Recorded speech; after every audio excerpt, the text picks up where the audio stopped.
Hi everybody. It's been a while since I made a video, and I've been thinking about how to get back into this, and I noticed that one of the Christians that I watch, Rational Roundtable, I've seen some really good arguments from him. So I've decided, we talked it over, and I'm going to start a conversation with him. Not a debate really, but a conversation. You know, there's some questions I'd really like to know where he's coming from on these. So I've written 4 of them down. I'll read them quickly, and then I'll go into depth what I mean by them. So the first question is on biblical interpretation. When do we interpret literally, and when do we interpret figuratively? And what are the rules that you're using to determine that? Second question, ways to know. Now, in one of the comment sections of a video, he was saying that the scientific way to know with evidence is not the only way. And I'd like to say, all right, well, what other ways do you have of knowing something, and how do you know that how do you verify that they're actually true, that they work? Third question. What characteristics do you think that your God has? The classics are omnipotence, omnipresence, omniscience, omnibenevolence. Do you agree with these? Do you disagree with these? And why? Fourth question, is God good?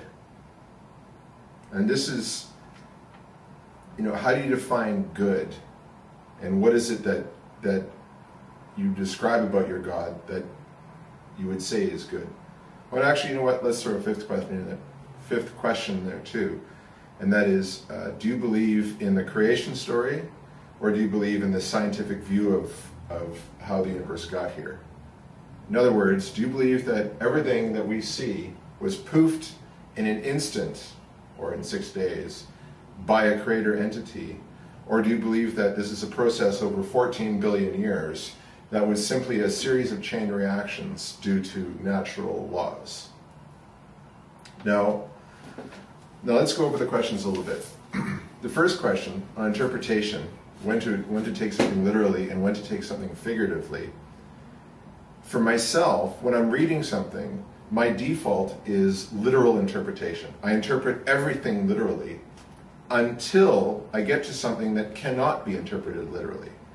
Then I look for a metaphorical interpretation, or if it's a figure of speech. And to use an example, let's say somebody is described as having buns of steel.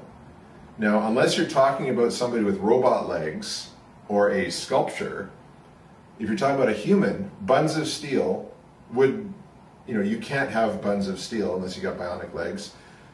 But that is a common figure of speech, basically meaning somebody with a very tight physique. They're very fit. So you look at the literal interpretation. Could a human literally have buns of steel? No. And so we go for the metaphorical impression, or metaphorical interpretation, and yes, that means they're very fit. Another example would be to describe your girlfriend as having eyes of jade and lips of, ruby lips. Well, if she's a sculpture, then yeah, she could literally have ruby lips and jade eyes. But if you're talking about a human again, you can't have ruby lips and jade eyes unless there's, you're wearing a mask or something, right? So the metaphorical interpretation comes through.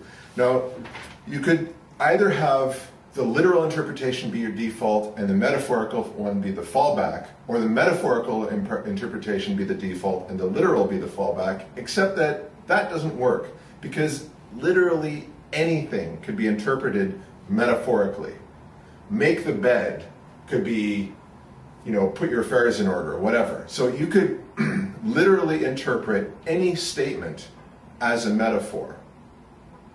So if you did that, if you went and started with a metaphorical view, you would never fall back to a literal view, because everything can be interpreted metaphorically, and you'd never have a clue when something is supposed to be interpreted literally.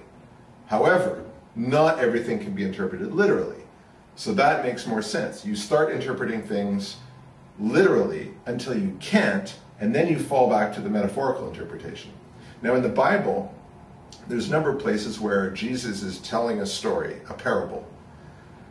I think we can all agree that when Jesus is telling a parable, he's not describing something that actually happened, he's describing a lesson in metaphorical terms. I don't have a problem with that.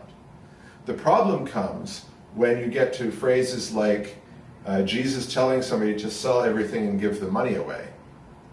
That never seems to be interpreted literally. Everybody, I don't know, people seem to ignore that phrase because I see an awful lot of rich Christians around. Just look at any of the churches and the Vatican and televangelists.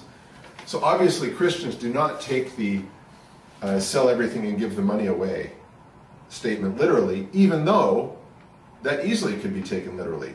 There are people who do that. There are people who take a vow of poverty, they go live in a monastery. That's perfectly legitimately, literally acceptable. So there's no reason to assume, as far as I can see, that a figurative interpretation should be used there.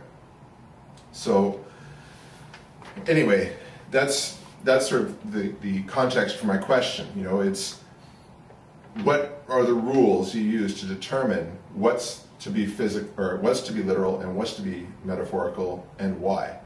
Now, also along the same lines, Michael listed some books of the Bible, and he broke them down by whether this is a book on law or a book on poetry or whatever. So, and I've seen other apologists say this, you know, obviously this section of the Bible is metaphorical, or this is poetry. Don't use the argument that something is obvious. You know, it should be obvious, or it's obvious that this is poetry, it's obvious that this is history. No. Give me rules. Because it's not obvious to me, it's not obvious pretty much to anybody else out there, because there wouldn't be debates and arguments about it if it was obvious.